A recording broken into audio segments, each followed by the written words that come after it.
Hi friends, welcome to our channel.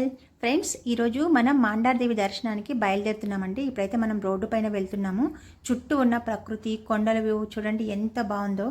మనం వెళ్ళాల్సిన మాండార్దేవి ఆలయం కూడా ఈ కొండపైనే ఉందండి. సముద్ర మట్టానికి దాదాపు 4650 అడుగుల ఎత్తులో ఈ ఆలయం ఉంటుందని ఇక్కడ వాళ్ళు అంటుంటారండి.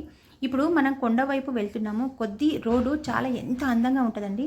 ఒకవైపు కొండలు, మరోవైపు పచ్చని ప్రకృతి. ఇలా ప్రయాణం చేస్తుంటే అసలు టైమే తెలియదండి. ఎటువైపు చూసినా గ్రీనరీ ఎంత బాగుంటుందండి. కొండలు మళ్ళీ ఇక్కడ వాటర్ ఫాల్ అనేది నేచురల్ వాటర్ ఫాల్ అదే వస్తుంటుంది కొండపై నుంచి. అవి ముట్టుకుంటే చాలా చల్లగా ఉంటుందండి. ఎంత బాగుందో చూడండి. ఇలా అన్నిటిని చూసుకుంటూ వెళ్తే ఎంత బాగుంటుంది. ఇంకొంచెం ముందుకు వెళ్ళిన తర్వాత మనకి కొండపై ఉన్న మాండార్దేవి ఆలయం కనిపిస్తుంది. కాకపోతే ఈ క్లౌడ్స్ వల్ల మనకి మాండార్దేవి ఆలయం కనిపించట్లేదండి.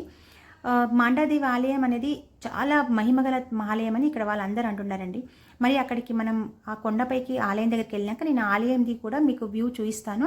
అయితే రండి ఫ్రెండ్స్, మనం మాండాదేవి చూద్దాం అక్కడ పైన వెళ్ళి. ఓకే ఫ్రెండ్స్, ఇప్పుడైతే ఈరోజు మనం మహారాష్ట్రలో ఎంతో ప్రసిద్ధి చెందిన మాండాదేవి ఆలయానికి అయితే వచ్చేసాం. ఇక్కడ అమ్మవారిని కాలుబాయి దేవిగా కూడా పిలుస్తారండి. మహారాష్ట్రలో కాలుబాయి అన్నప్పుడు మనం అమ్మవారిని కాళికామాత అంటామండి. మాండారదేవి అంటే కాళికామాత అని అర్థం. ఈ ఆలయం ఒక కొండపై ఉండటంతో ఇక్కడికి వచ్చేటప్పుడు ప్రయాణమే చాలా అందంగా ఉంటుందండి. అయితే పైకి వెళ్ళే కొద్దీ చుట్టూ కనిపించే ప్రకృతి, కొండలు చాలా బాగుంటాయండి. మాండారదేవిని ఇక్కడ ప్రజలు ఎంతో భక్తి శ్రద్ధతో కొలుస్తారు.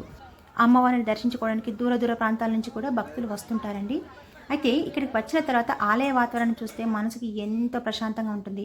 లోపల ఇన్సైడ్ వీడియో నేను అలౌడ్ లేదు కాబట్టి నేను అమ్మవారి ఫోటో మాత్రమే చూపించడం జరిగింది. అయితే అవుట్ సైడ్ వీడియో మాత్రం నేను బయటికి మొత్తం వాతావరణం అయితే చూపిస్తున్నానండి.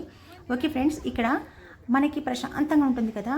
అమ్మవారిని దర్శించుకుంటే అందరి కుటుంబాలు సంతోషంగా ఉంటాయని అంటుంటారండి. అయితే ఇక్కడ దీపం ఉంది కదా, ఆ దీపంలో మన పిల్లలు కానీ మన ఇంట్లో వాళ్ళ పేర్లు కానీ ఒక్కొక్కరి పేరు చెప్పి దీపంలో నూనె పోస్తే మనందరికీ మంచి జరుగుతుందంట. మన పైన ఏమైనా చెడు దృష్టి ప్రభావాలు ఉంటే కూడా పోతాయని ఇక్కడ వాళ్ళు అంటుంటారండి. ఫ్రెండ్స్ చూడండి ఎంత బాగుంది, చాలా బాగుంది కదా. ఎటువైపు చూసినా ఎంతో అసలు గుడికి వెళ్తే ఆ ఫీలింగే వేరండి. ఎంత హ్యాపీనెస్ ఉంటుంది. కానీ ఎటువైపు చూసినా ఆ క్లౌడ్స్ అండి, ఏది కనిపించకుండా ఎంత బాగుంటుంది.